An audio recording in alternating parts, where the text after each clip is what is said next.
right, good evening, everybody. Welcome to the Educational Talk Series number 30. The title is College Entrepreneurship. My name is Craig Zhao, coordinator and co-moderator of the talks. I'm experienced in local government planning and community services. The talks are sponsored by Howard County Community Organizations Active in Disaster, or COAD, and organized by Chinese American Parent Association of Howard County, or CAPA-HC.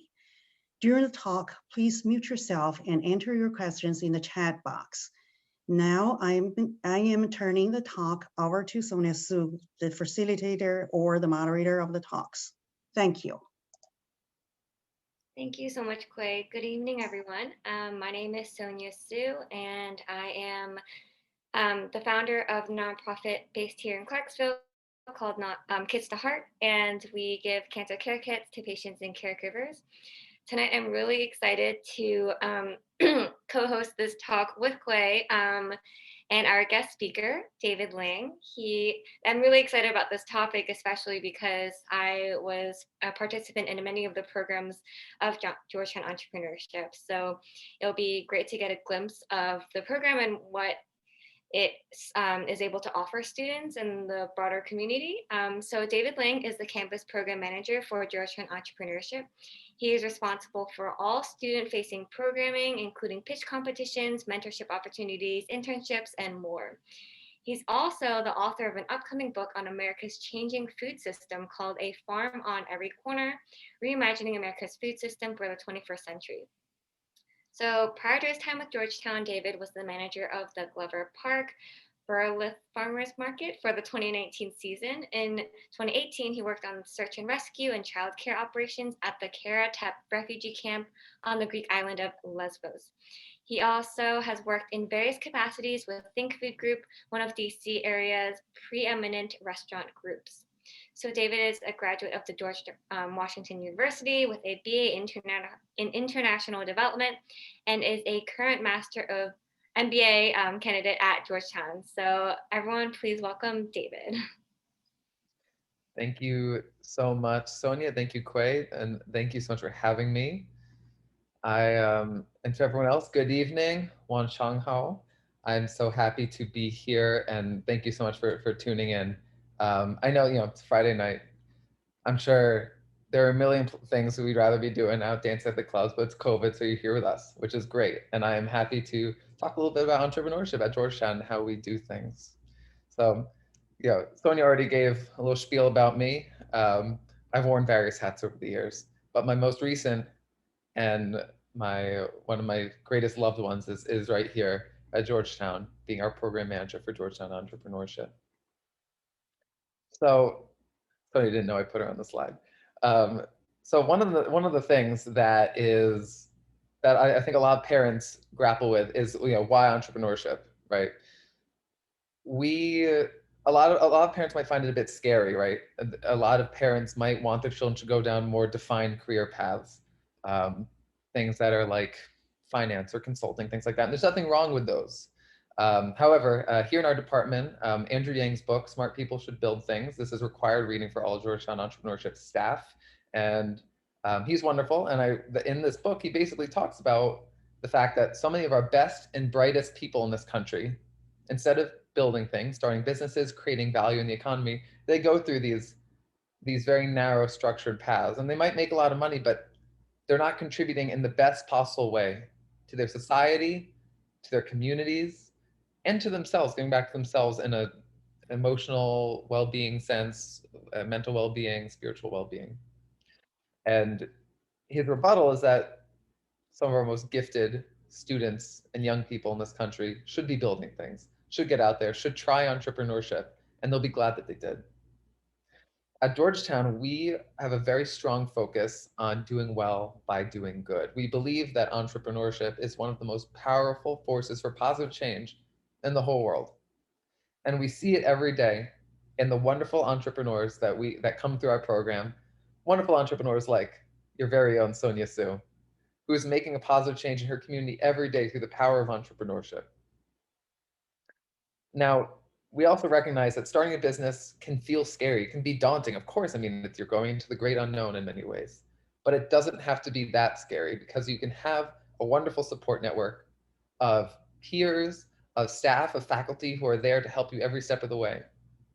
And we understand that starting a business in college is one of the most fulfilling and impactful educational experiences that you can have. And then, of course, as a little extra lagniappe on top there, business owners are, on average, happier and healthier than their non-business owning counterparts. So it's good for you and good for your wallet to be an entrepreneur. So why not give it a try?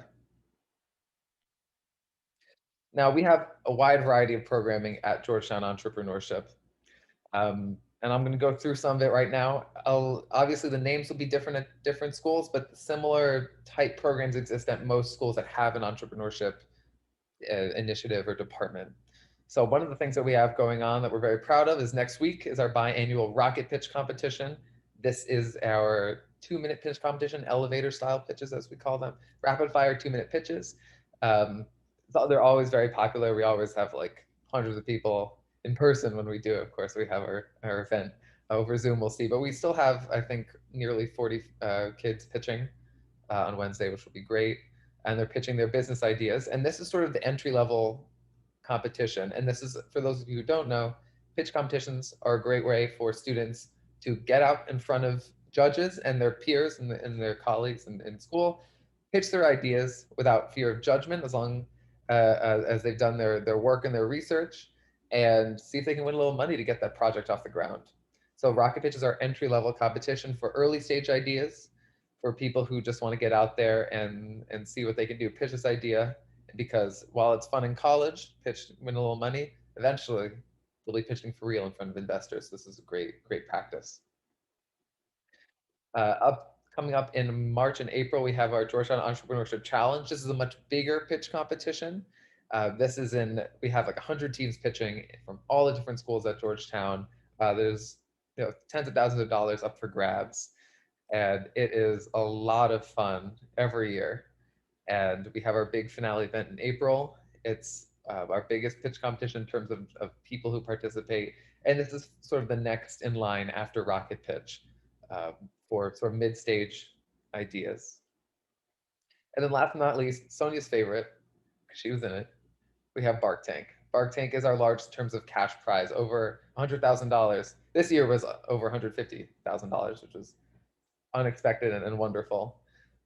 We have 8 finalist teams who pitch and deliver their much more fleshed out, fully formed ideas to a panel of experienced judges, and it's live streamed online and typically a very large audience.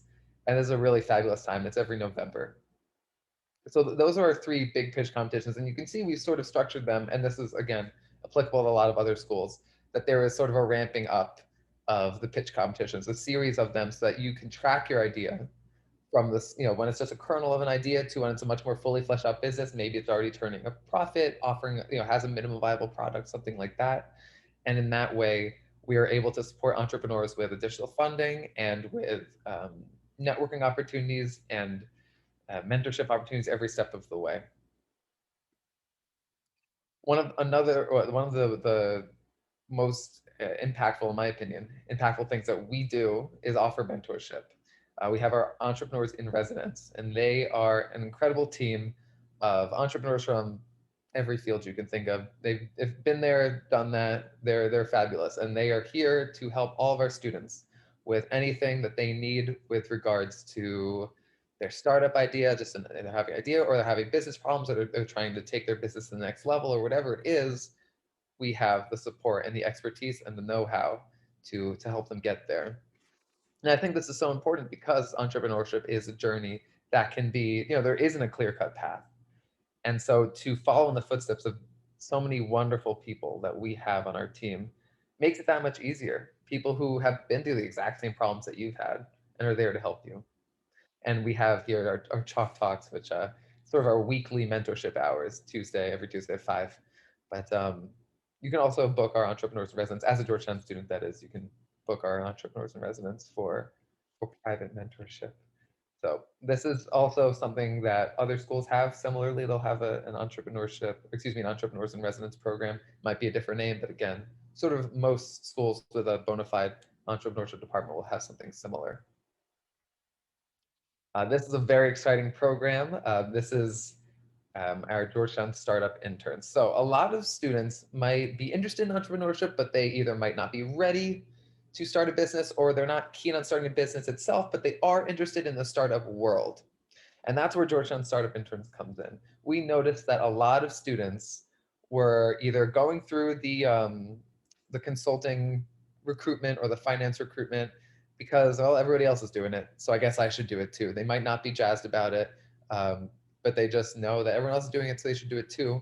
And we decided that we could have a program for students who want a structured internship experience, complete with skills workshops, complete with leadership coaching, that can serve as a viable alternative and introduce students to the startup world, which can seem a little scary and unknown because everybody knows what a job at Deloitte looks like, but who knows what the job at your local e-commerce startup is like.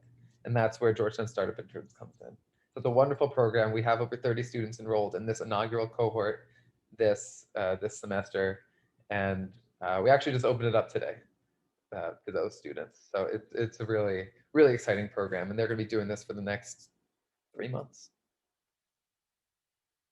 Our summer launch incubator, again, we have an alumnus in the room, and Sonia Sue. This program is a wonderful way for students who are really serious about their business and they want to get it off the ground in a meaningful way, and they want to dedicate some time to getting it done. Our summer launch incubator is our premier uh, startup incubator for currently enrolled students. And the idea is that students apply, and then if they're accepted, they will go through a little bit of an intensive in the last weekend of May, and then they will work on their idea for 4 weeks throughout the entire month of June and culminates in a pitch competition. And it's a really wonderful way to allow students to work on their ideas and really flesh them out and give them dedicated time to making their startup the best that it can be. And along the way, there are courses, educational opportunities that they take. They have one-on-one mentorship opportunities as well, and it's a pretty holistic program. And I'm sure if you have any questions, Sonia would be happy to speak on it. We also have our venture lab. Our support for entrepreneurs does not stop at graduation. In fact, entrepreneurs who are alumni can take advantage of any variety of things, including the mentorship I mentioned earlier. But our premier alumni opportunity is our venture lab, which is a co-working space. This is the old one. We're actually in the process of moving to a new space in a different WeWork, although this is also a WeWork. And it's wonderful because if you're an entrepreneur and you have this startup, you really want to work on it. Um, you might want a community to do it with of like-minded individuals, and you might want office space, but office space is pretty expensive. So through the venture lab, you do get a 50% discount on desk space in the WeWork, as well as this wonderful community with other programming as well, other entrepreneurial networking opportunities, things like that. So it's a great opportunity for alumni. And then also we have our Georgetown Startup Accelerator, which is a startup accelerator for our alumni-led companies. And this actually just launched this week, and it's going super well so far. We're really happy. Actually, we have a wonderful group of companies who are just doing amazing things in the world, and we hope to make this a regular thing, and I think it will, judging by our success so far. This is coming up. We have our startup career fair. Again, some students want to get involved in the entrepreneurship ecosystem in the world, might not want to start their own business. That's just fine. We have our startup career fair where students and alumni can meet startups in the DC area for internships and jobs. And this is actually coming up in March for Georgetown students and alumni. And this is we all, every year have some wonderful success stories that come out of this, of serendipitous meetings of founders and prospective applicants who just click, and suddenly they're working together for over a year and they're having a great time. So this is a really great way to bridge the gap between the DC community and the startup world and our students. We also understand how important it is for students to hear from experienced entrepreneurs. And to do this, we have our Paul and Carol Hill Distinguished Speaker Series. We bring in entrepreneurs from around the world, not just Georgetowners, from around the country and world to speak about their products and what they made, how they made it. Most recently, we had the founder of Buy Five, which is a multi-billion-dollar beverage industry, beverage company, was recently sold to Snapple, the Snapple Pepsi folks. So he just came, and then we have wonderful people like Doug Boughton, who founded Halo Top Ice Cream, disrupted the ice cream business. I promise they're all not just food related, but we do have a bit of a sweet tooth here at Georgetown Entrepreneurship. But this is a really wonderful way for students to meet experienced entrepreneurs and to hear their success stories and hopefully inspire themselves. We also have our pivot program. Georgetown Entrepreneurship loves giving back to our community. It is part of our DNA. It's who we are. And the pivot program is a way for us to do that. These are recently formerly incarcerated individuals, recently returned. It can be really hard when you're coming out of the carceral state to get back in the job market and to follow your dreams. It's unfortunate, but there is something of a scarlet letter on people. Even when they're trying to make their lives better, it can still be really difficult, still be really challenging. So the Pivot program helps these individuals earn a certificate in entrepreneurship and business from Georgetown University, and many of them go on to be entrepreneurs. And we had, as you can see here, a pivot pitch competition, which was really fabulous. And we have a number of businesses that have come out of that program. They're doing great, including a halal catering company, an eyeshadow, like a makeup, high pigmented eyeshadow company, as well as many others. Of course, for our alumni, our support does not stop. We have our Georgetown Entrepreneurship Alliance, wonderful organization of entrepreneurial Hoya alumni, and a lot of other colleges have similar alumni programs, but very few have one dedicated just to entrepreneurs. So we are very fortunate to have this community. They have entrepreneurial alumni pitch competitions, a number of other events like speaker series and that sort of thing. So they're fabulous and available for all Georgetown alumni to join. We also have a podcast. So this is the new one. You can find us on Apple Music and Spotify. Venture Forward is our podcast for Georgetown entrepreneurs, talking about how they made it, the risks they took, the gambles they took, and how it all paid off. And we have a really vibrant alumni community with incredible stories to hear. So if you're interested in listening in, it's right there. No pressure. So that's, kind of sped through that, but I'm happy to talk about entrepreneurship and in any facet, whether you're talking about Georgetown specifically or just the collegiate entrepreneurial experience, I'm happy to talk about. There's my name, there's my email, follow us on social media, and there's our website as well. I encourage you, if you're curious, to take a look at our website. We're always updating it. We're always putting stuff up there. We have plenty of information, and I am happy to take any questions you may have. Thank you so much. Thank you so much, David.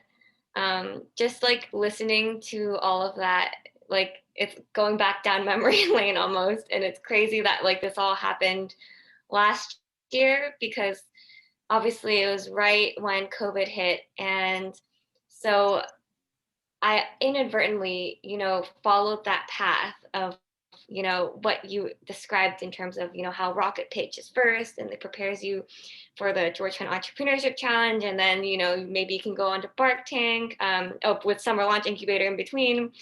There's just so many programming, and I kind of just followed it without even knowing that's basically the path that you want us to go on. But I actually remember attending in person the Rocket Pitch and feeling so inspired by all the students that just had the guts to just go on stage in front of a huge audience of people and pitch their ideas.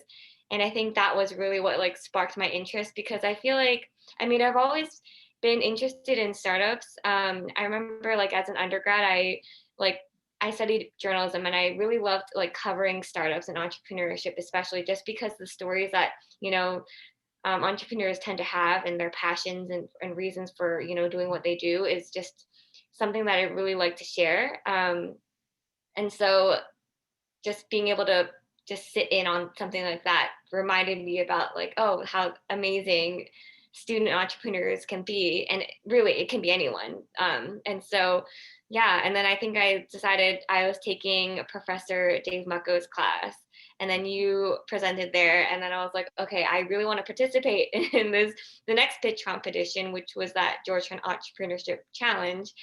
And it's crazy because it ended up being virtual, and I don't know how it would have been if I had to like stand up on stage, because I'm a nervous wreck when I'm on stage or in front of anyone, even in a classroom.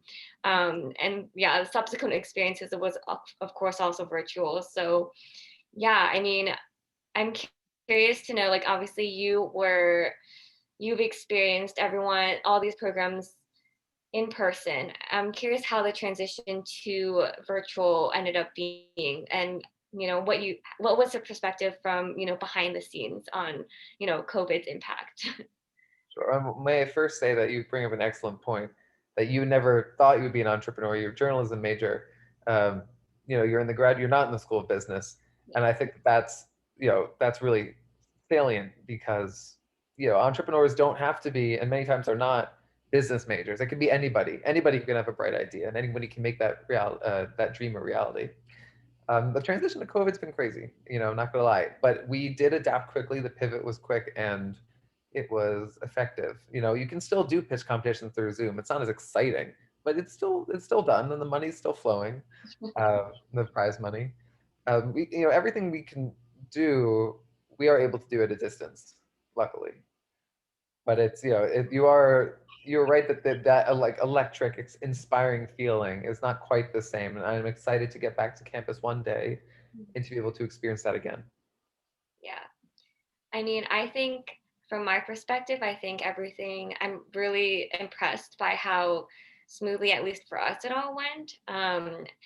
It was like, even just thinking back to the SummerLaunch Incubator, where students are invited to work with mentors and perfect their pitches for like the pitch at the very end of those couple weeks of mentorship. I thought that was really interesting because you students get started on essentially like a crash course of entrepreneurship, and then you have like the weekly meetings with your mentors, and they just help you develop the idea. And yeah, you're right. I came from pretty much, I wasn't studying business. I mean, as a graduate student, I was studying Asian studies.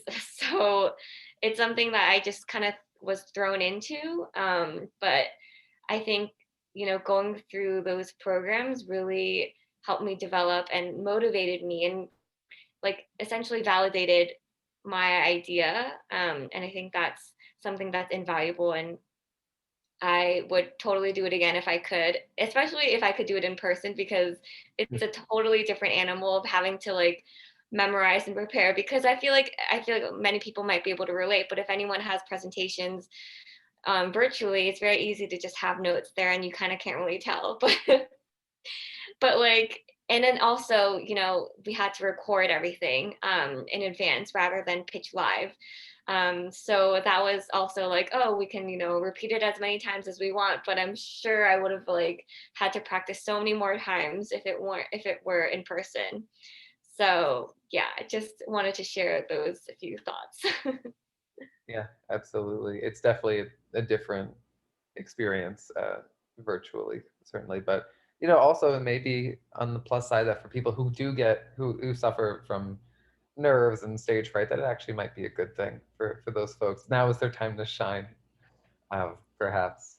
But yeah, no, Sonia, you've really, she's our golden girl. She's been through it all. She's been through quite a number of our programs, and can speak to, I think, the efficacy of thereof. And also, I mean, she wasn't able to take any, we do offer courses in entrepreneurship in the School of Business, but obviously, A, as a graduate student, and B, as a student outside the School of Business, she can't take any. Yeah. So that education that she received by doing, and of course by also participating in the SummerLaunch Incubator, I think was a wonderful supplement to that. And just shows that there is so much to be said about experiential learning outside the classroom, that through entrepreneurship, starting a business is one of the only ways you can get it. Yeah, I think that, yeah, that exactly, that really shows. I just remember, yeah, like during my final semester, I knew that I had an idea and I wanted to develop it. But then I remember looking through the course selection, I was like, they're not available to me because I'm a graduate student. Yeah. But I still was able to take Professor Meko's class somehow. But that was amazing. But yeah, I mean, I would really, to anyone, like to everyone, if you're even slightly interested in starting a business, like definitely take advantage of any entrepreneurship classes in college or even at community college. I think just learning those skills of having to improvise and really work on something like so many different set of skills that you wouldn't even know, like literally life skills, leadership skills, like financial side of things too. I mean, having like started a nonprofit in the middle of a pandemic, like I had to learn so much on the go, and there's some things that you're just not going to learn in a classroom or even through pitch competitions. But I think all those programs definitely prepared me to, hone my idea down and make sure that I know like how I'm presenting everything. Of course, it's always changing, but I think the value of startups, whether you're actually going to end up pursuing it or not after college, is just, it's so worth it. So yeah, I think I highly encourage everyone to really get into startups, entrepreneurship, at least like follow, people who are in this space, because I think they're one of the most like innovative people. But yeah, I don't know if so does anyone would anyone like to ask or type in any questions for us? Or you can also turn on your camera and speak up if you'd like.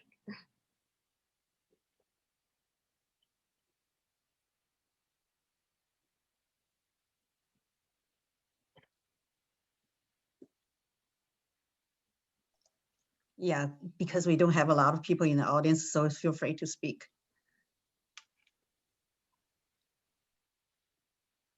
How about this? Does anyone have an idea or interest in entrepreneurship and starting something or even joining a startup?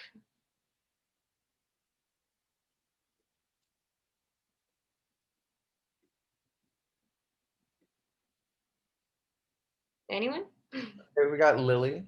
Lily seems to have some interest. Oh, there we go. Would you like to speak on that, Lily, or just show some support?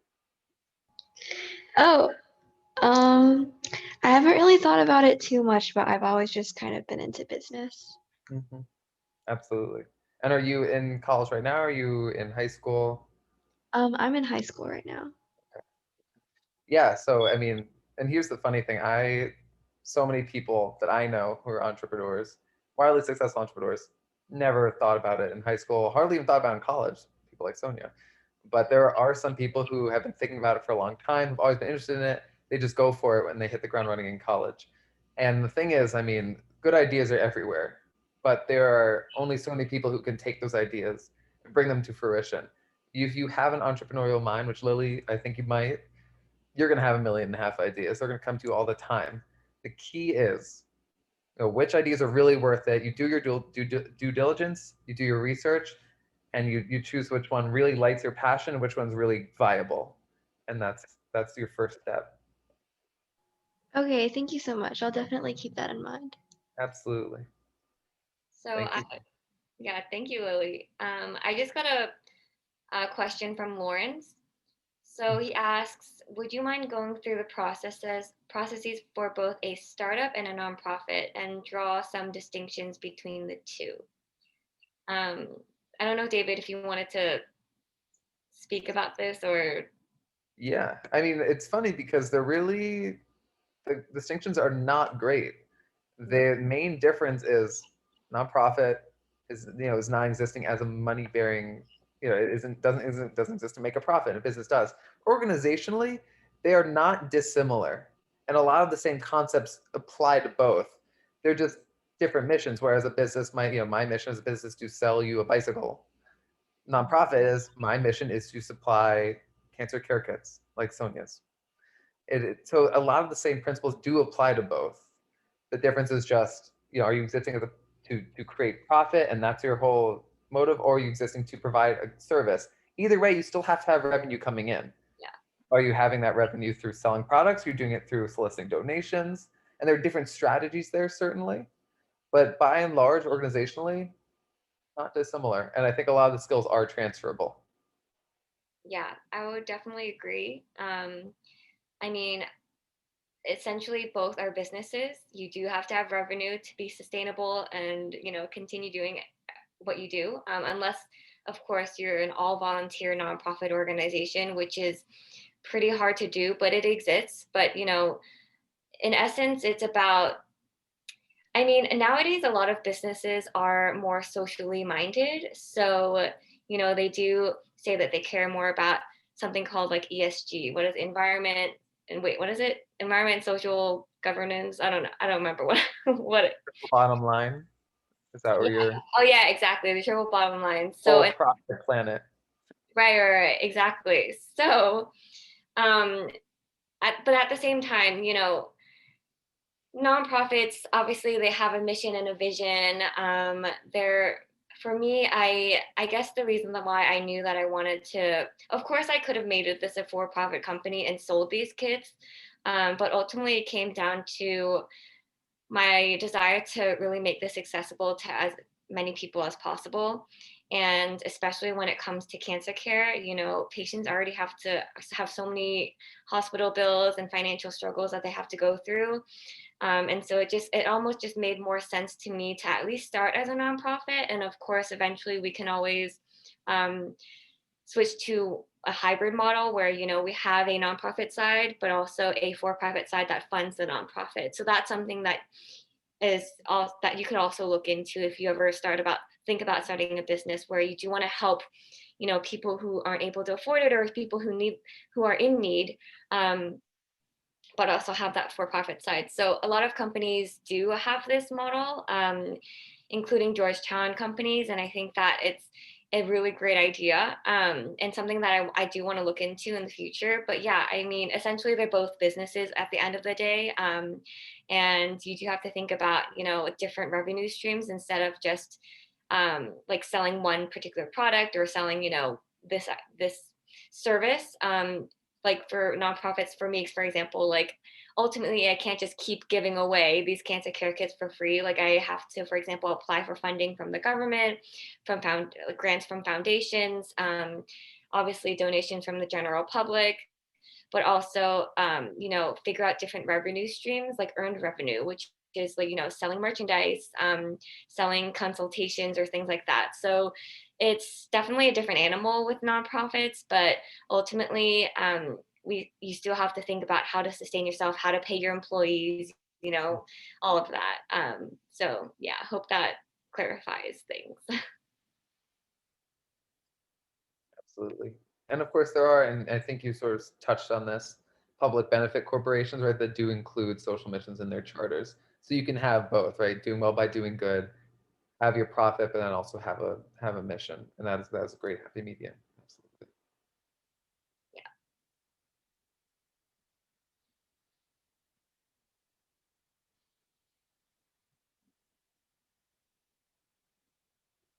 Any other questions?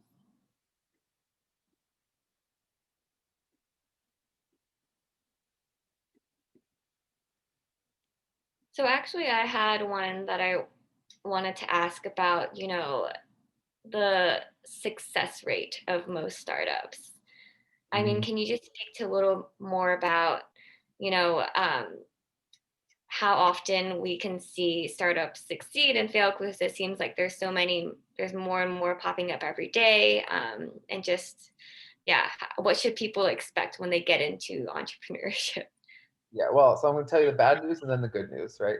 So the bad news is 93% of businesses fail in the first 5 years. That sounds pretty bad. But you also have to understand that the vast majority of people who are starting businesses in this country have no idea what they're doing.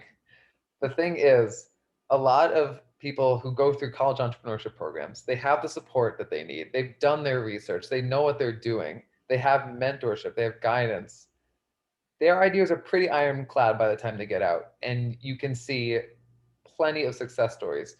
Most, in from what I've seen, with regards to the success of Georgetown startups, it's either they succeed or people just decide to take another job. It isn't that they fail or they run out of money or something. this idea of like a rock bottom entrepreneur is not as prevalent as you might think. We have had tremendous successes out of our program. Companies that you see like Sweet Green here in the DC area, they're opening up all over the country now. They went through our program, right? Spindrift Seltzer is out there. I see it in Whole Foods. You know, that company Latch, right? I went through the SummerLaunch Incubator, the home security. They're going public now in a SPAC offering. It's like billions of dollars. It's crazy, but these are the things that can happen when you really take this seriously, understanding that it's no, not just a college course. It's your life. It's your well-being. It's the well-being of other people that you hire and work with, and that you've done your research and you know that what you've got is good and that you can offer it to people and you remain flexible and agile. Absolutely, absolutely, you can succeed. And if you don't, you just pick yourself up and keep going. That's the real entrepreneurial spirit, right? The entrepreneurial community at Georgetown and most colleges, right? It's a group of people who are doers, makers, risk takers, who are unafraid to, all right, this idea didn't work out. It did for a couple of months, didn't work out, fine. You know when to call it quits and try something else. And eventually you'll land on your golden nugget, I think. And I think a lot of people are very scared off by the idea of failure when you realize that there is life after failure, and that failure can take many different ways and oftentimes or forms. Oftentimes can be very constructive. That then is actually very much a positive thing. That entrepreneurship isn't so scary. It's richly rewarding.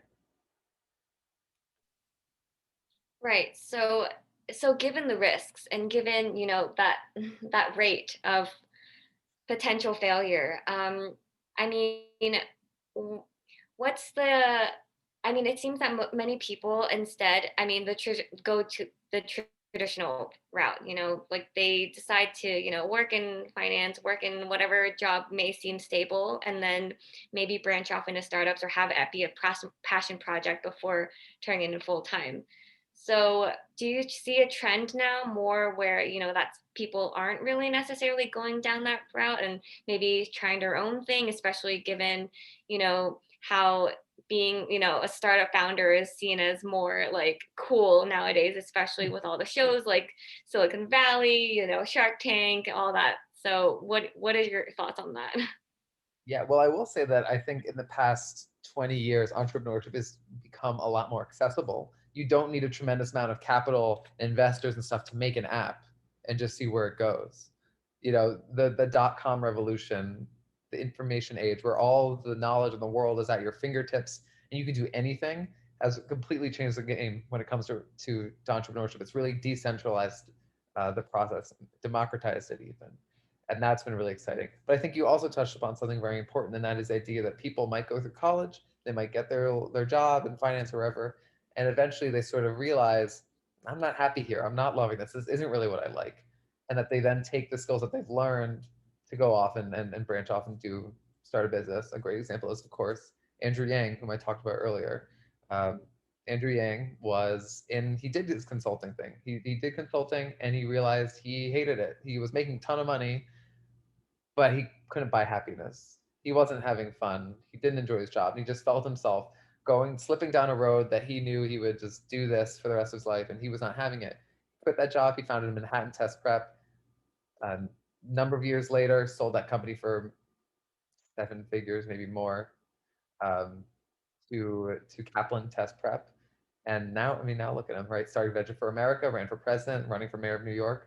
Um, it just goes to show that there is a way out oftentimes, and that people from all walks of life, whether you're just starting off, you're 18, you're in college, you're excited, you want to start, or you're middle-aged and you are sick and tired of your job, you've always been having this idea, you've been thinking about it, and you want to pursue it. Entrepreneurship can come at any time.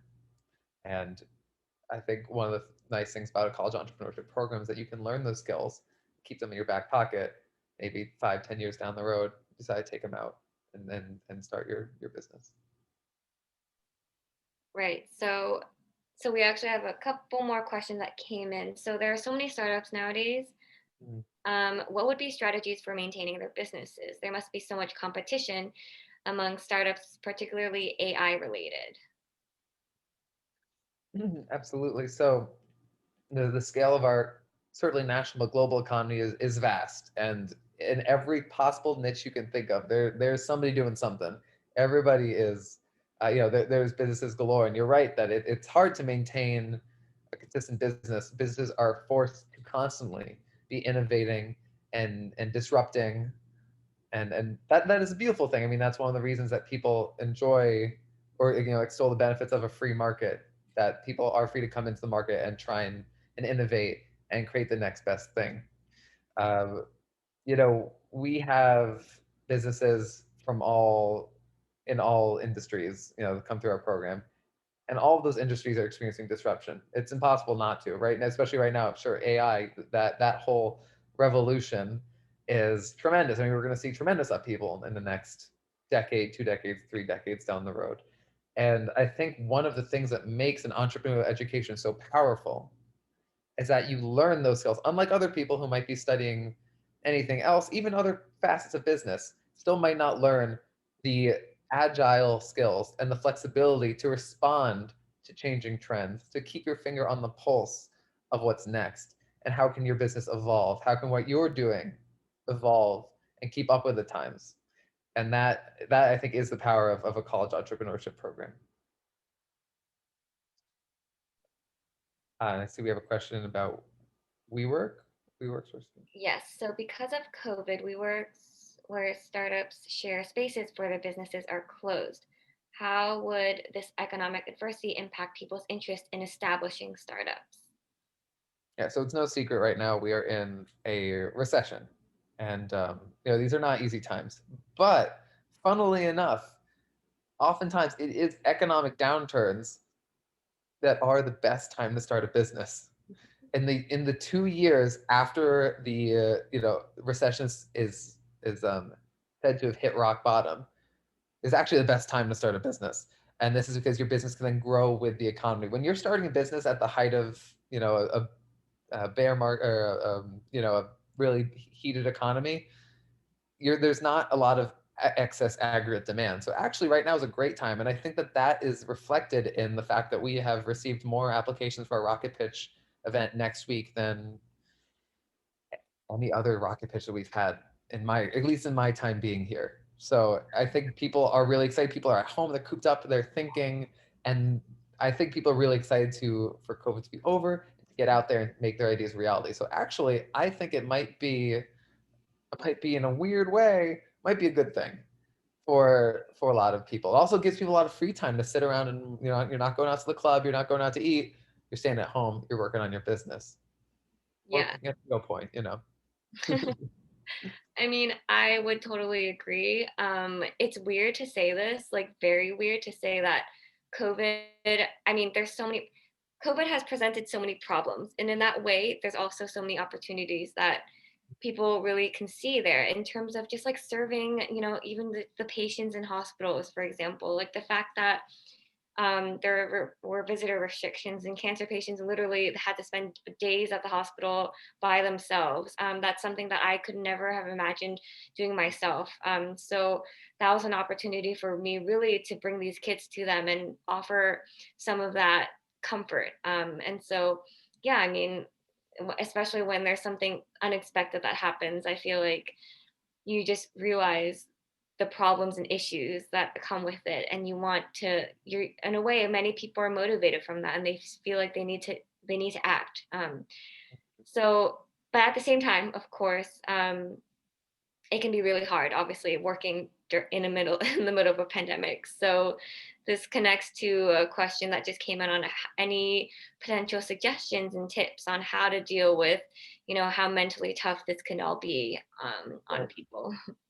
Sure. And what I will say is I think you really hit the nail on the head there. Entrepreneurship at its most basic level, its most basic essence, is finding a solution to a problem. There's a problem in the world, you find a solution to it. And so in that way, times like this, we have unprecedented challenges. We also have unprecedented levels of action, people trying to find solutions. So I think that's a great point. Um, Suggestions and tips on how to deal with mental toughness. It can be hard. I mean, yeah, these are crazy times, right? It can be hard to keep to keep well in many facets, certainly mental being one of them. I think something that helps a lot of people is keeping busy. And that sounds a little silly, but it's true. When you are idle and you're just sitting around, and you're like, "Oh, I guess I'll just watch Netflix again," or just wallowing, your mind can go to some places that you might not want it to. You know, you might feel depressed, might feel sad and angry. You might, you know, you just might feel like, I can't do this. I can't do whatever. Maybe I'm not cut out to be an entrepreneur. Maybe I can't even apply to college. I can't even think about applying to college right now. I'm just so bored. I'm so hard. The best thing you can do is to keep your eye on the prize. What do you want to get out of life? And keep going. And that's the entrepreneurial spirit. You're always looking ahead. What's down the road? What's coming up? Because the pandemic is not going to last forever, thankfully. It will be over one day. And when it does, you want to be the best positioned as you can to take advantage of everything this great, crazy world has to offer and get off on the right foot and make sure that when the time comes, you're ready. So I would just keep your eye on the prize, keep yourself busy, do the thing you've been meaning to do. That's what I did this year. You know what I did this year? I wrote a book, or rather 2020. It's no longer 2021. I wrote a book. That was something from my bucket list. I thought I'd do in my 30s or 40s or something. I decided to do it. I'm glad that I did it, right? And it furthered my career. It gave me something to do. You know, instead of going out and having brunch on the weekends, I was off. You know, I was writing this book, and it was a lifesaver in many ways. It really was a wonderful life raft for me. So if you've been thinking about doing something, thinking about fleshing out a business, perhaps, whatever it is, now is an excellent time to do it. And it's a great time to build that mental resilience and the resilience that you'll need as an entrepreneur. I love that. Yeah. I think I honestly don't know what I would have done during the pandemic if it weren't for literally just working constantly on Kids to Heart. And I always say it sounds cheesy, but I feel joy by giving joy.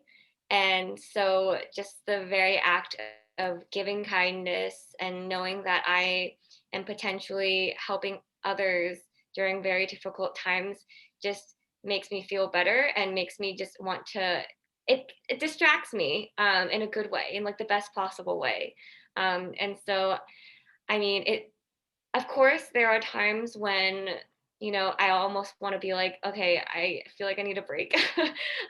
We definitely all need some time for ourselves. That's very, very important. And I'm still learning about how to do that. Of course, there are times when, you just need to go for a walk, go for a hike if you can, if the weather's good and there's no snow. But yeah, it's just about balance, of course, but at the same time, like if you can keep busy, I think that's something that I've really had to rely on a lot, and I think a lot of us have had to. But at the same time, there's no pressure to like literally write a book or start a nonprofit. I think that's also important to acknowledge too, because I feel like a lot of people feel like they need to be doing something, or they feel like, oh, 2020 just came and went without having done or accomplished anything. And that's totally fine. Like literally, as the fact that you're still alive, like just says everything about, how how grateful we should be about just being here. But yeah, I think it's definitely tough, but everyone has their own ways of coping, whether it's working themselves to death. I mean, not the best metaphor right now, right? But yes, like working very hard, or just doing what they can to, yeah. So important, Sonia. So important. And I have trouble with that too, because I'm also a bit of a workaholic. So I get it. I'm the person who will just work through the weekend. And it's so bad. Like my partner came over last night and I was doing whatever, and he was like, no, put your laptop away. We're just gonna cuddle and watch TV for the rest of the night. And I was like, I felt weird about it. I was like, no, I have things to do. But then I did it, and I was like, you know what? I needed that. Like I honestly needed to just take some time to chill out. And there's nothing wrong with that, especially right now with everything going on with the pandemic and the aftermath of the elections and everything, the economy, everything you might be stressed about. Please take some time for yourself. Yeah. Relax, read a book, watch some TV, go for a walk, eat some chocolate, whatever you need. It's totally cool. Chocolate. It's been the best, even the best entrepreneurs in the world know when they need time to relax. And that, of course, is a very important way to regenerate resilience and mental toughness. Yeah, definitely. So another question came, what are funding resources or sources for startups to grow? Yeah. So there, there are plenty of avenues out in the world, some through universities, some not. At Georgetown, for example, we have our pitch competitions. We have our Georgetown Angel Investment Network, which is like alumni venture capitalists, essentially, angel investors. But there are pitch competitions that are not affiliated with universities as well. There are startup accelerators and startup incubators out in the world that are not affiliated with universities. Anyone could go through those programs. There are, investors and venture capital firms that are looking for the next best idea. They're out there too. It just takes a Google search, essentially. I mean, everything, that's a great thing about the internet. You can find everything out there. And so there are a number of, there are grants, there really are many funding opportunities out there. As long as you do your research and you have a really solid idea and you say, like, this is how it can work and this is how I'm going to make money, someone's going to fund it. Someone will fund it. Yeah, I would just echo, definitely start with your school. Whatever college you end up going to, I think that's the number one place. Like the school wants to help its students. So they're going to be able to direct you to all the potential opportunities that there are for you to really get started. And that's really how I got started. I literally got the funding from Georgetown Entrepreneurship to get started. And I think I don't really know how else I would have done that, because obviously students are already so busy, but definitely the fact that they know that, it definitely really helps. So another question, how would entrepreneurship programs help Fulbright applications and programs in the destination country? Yeah, well, what I will say is, Fulbright certainly, but wide variety of programs and businesses, job applications, look for entrepreneurial skills. Skills like dealing with uncertainty, very helpful in foreign countries. I know Fulbright, they have a lot to do with education. No, you might be teaching, might be doing study. So dealing with the unknown, creating programs, right? A lot of curriculum development is similar to, in many ways, product development. And so learning those skills can be helpful, in every facet of your life. Fulbright is no exception. Yeah, definitely. I think really the skills that you learn from entrepreneurship can really be applicable to everything. So in life, no matter what you do. So definitely very valuable. Absolutely. So we have about 5 minutes remaining. I'm not sure if David, you wanted to cover anything else. But yeah, before we end. I'm, just grateful to have been invited and to speak to you all. Thank you all for having me. And if you need to reach out on anything, I will pop my email in the chat, and feel free to shoot me an email. Always happy to help. Awesome. Well, thank you so much, David. Really greatly appreciate it. It's great to connect again also. But yeah, I hope this was helpful. I mean, this was great to review as well. And definitely try entrepreneurship, try doing startups if you can, at least take classes and learn more about how it can really benefit you. So yeah, thank you so much. Thank you, Sonia. Sonia is one of our star students, and she knows it. We all are very, very proud of Sonia and all the wonderful work that she's done. And we know that wherever you go to school, those of you in the audience, that there will be plenty to be proud of. Yes. Thank you very much, David. Absolutely. Yeah. Have a wonderful night, everyone. You too. Thank you. A great show. Thank you. Everybody, thank you very much for attending this webinar. Thank you very much again, and good night, and have a nice weekend. Hey, Dr. Chow, how are you? You're always so supportive. Dr. Chow is our Board of Education member. Oh, hello, everybody. Oh, there. Wait, thank you. We have two different faces now. Yeah, Dr. Chow is our board member, board chair, actually, Board of Education chair. Oh, wonderful. Yeah, very brave man. Actually. Thank you. Yeah. Hey. Yeah, David is a Georgetown student, and he runs this entrepreneurship program, and Sonia, of course, and yeah, she's very popular. Very popular. she is very kind in all aspects. Yeah. Not only smart, but also very kind. So yeah, I'm so fortunate to get to know her and invite her to be my partner. Yeah. Clay, you're also an amazing No. person. No, I'm not as good as you. Yeah. It was really nice to talk, and hope you guys have a great weekend. Yeah, another snow day or two Oh yeah. this weekend. Yeah. Oh, right. Has Georgetown open for in-person classes? No, they like briefly tried, and then we're like, oh, we're very much still in the pandemic, and then stopped. Which I could have told them what's going to happen. I don't know why they would even. Oh God. Yeah, Johns Hopkins just had the COVID outbreak yesterday, so Oh my I bet. because of parties, they're in their second week of in person. So silly. Yeah. It's so ridiculous. I'm just. Yeah. Dr. Chow, will you want to say something? Feel free. No, thank you. I really appreciate it. Both Clay and Sonia keep like this series rolling on. It's really informative. I learned a lot as well. Thank you very much. You, Dr. Chow, will work for what company is that again? Hilmington? I'm a data scientist in Booz Allen Hamilton. So school board is a part-time job.